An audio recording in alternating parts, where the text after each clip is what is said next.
ഓ എന്തരടേ പൈലുകളെ സുഖങ്ങളൊക്കെ തന്നെടേ. ഓ നമ്മളിവിടെയൊക്കെ ഇങ്ങനെയൊക്കെ അങ്ങനെ പോണടേ. ദാ ഈ കാണുന്നതാണ് കുവൈറ്റ് സിറ്റി കേട്ടാ. ദാ ഇതാണ് കുവൈറ്റ് സിറ്റിയിലെ കുറെ ബിൽഡിങ്ങുകൾ. ദുബായിലുള്ളവർക്ക് ഇതൊന്നും വലിയൊരു അത്ഭുതമൊന്നുമല്ല. ബുർജ് ഖലീഫയൊക്കെ കണ്ടു കിടക്കുന്ന മച്ചാന്മാർക്കൊന്നും ഇതൊക്കെ കാണുമ്പം ഒരു പുച്ഛമായിരിക്കും. പക്ഷെ പറഞ്ഞിട്ട് കാര്യമില്ലടേ, നമ്മളെ പോലുള്ള സാധാരണക്കാർക്ക് ഇതൊക്കെ അല്ലടേ ഉള്ളൂ കാണാൻ വേണ്ടിയിട്ട്. അല്ലാണ്ട് ഇപ്പൊ ടിക്കറ്റൊക്കെ എടുത്ത് ദുബായിൽ വന്നാലല്ലേ ബുർജ് ഖലീഫയൊക്കെ കാണാൻ പറ്റൂ. ഏഹ് നമ്മള് പാവപ്പെട്ട കുവൈറ്റിൽ ഇതാ ഇങ്ങനത്തെ ചെറിയ ചെറിയ ബിൽഡിങ്ങുകളും തോട്ടങ്ങളും ഇതാ ഇതൊക്കെ കണ്ട് ഇങ്ങനെ സന്തോഷമായിട്ട് ഇങ്ങനെ അങ്ങോട്ട് പോവും. അല്ലാതെ ഇപ്പൊ എന്തൊരു ചെയ്യാനാണ്. പക്ഷെ എന്തൊക്കെ പറഞ്ഞു കഴിഞ്ഞാലും ചെറിയ സ്ഥലമൊക്കെ ആണെങ്കിലും അടിപൊളിയാണ് കേട്ടാ. ഇവിടുത്തെ ആൾക്കാരും അടിപൊളിയാണ് സത്യം പറഞ്ഞു കഴിഞ്ഞാൽ.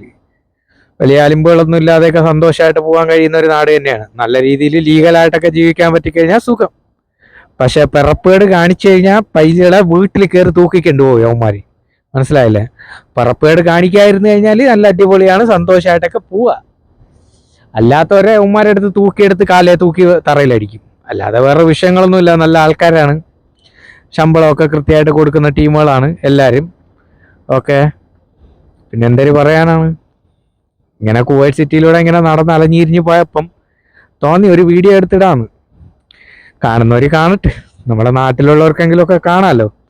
ഇതാണ് കുവൈറ്റ് സിറ്റി എന്നൊക്കെ പറഞ്ഞിട്ട്. നമുക്ക് നാട്ടിലുള്ളവർക്ക് ഇത് കാണുമ്പോൾ വലിയൊരു സന്തോഷമൊക്കെ ആയിരിക്കും. കാരണം എന്ന് വെച്ച് കഴിഞ്ഞാൽ ഇതൊരു വലിയ സംഭവമൊക്കെ ആണല്ലോ ഡേ. ഇത് എന്തിടെ ഈ കാണുന്ന ബിൽഡിങ്. പക്ഷെ നമ്മൾ തിരുവനന്തപുരത്തുകാർക്ക് ഇതൊന്നും വലിയ സംഭവമല്ല കേട്ടാ.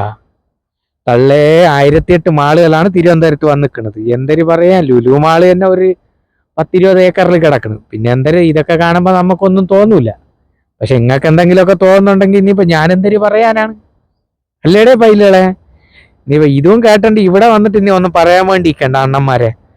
നിങ്ങൾക്ക് ഇതൊക്കെ കാണിച്ചു തരാൻ വേണ്ടിയിട്ടാണ് വന്നത്. അല്ലാണ്ട് ഞമ്മക്കിപ്പോ വേറെന്തെങ്കിലും കാണിച്ചു തരാനൊന്നും പറ്റൂലല്ലോ. ഇതൊക്കെ തന്നെയല്ലേ കാണിച്ചു തരാൻ പറ്റൂ. ഇനിയിപ്പോ ഉമ്മറം കാണിച്ചു കഴിഞ്ഞാലും പിന്നാമ്പുറം കാണിച്ചു കഴിഞ്ഞാലും ചിലപ്പോൾ നടുമ്പുറം കാണിച്ചു കഴിഞ്ഞാലും കേസാവണ കാലമാണ്. അതുകൊണ്ട് ഇന്നീക്ക നിങ്ങൾക്ക് ഈ കെട്ടിടങ്ങൾ മാത്രമേ കാണിച്ചു തരാൻ പറ്റൂ. അതുകൊണ്ട് ഉള്ള കാര്യം പറയാം, ഉമ്മറം കാണിക്കും ചിലര്, പിന്നാമ്പുറം കാണിക്കും ചിലര്, ചിലപ്പോൾ നടുമ്പുറവും കാണിക്കും. അതിൽ ചെന്ന് കമന്റ് ഒന്നും ഇടാൻ വേണ്ടി ഇരിക്കണ്ട കേട്ടോ. നമ്മളെ പാവപ്പെട്ട അണ്ണനെ കുടിക്കിയത് അങ്ങനെയാണ്.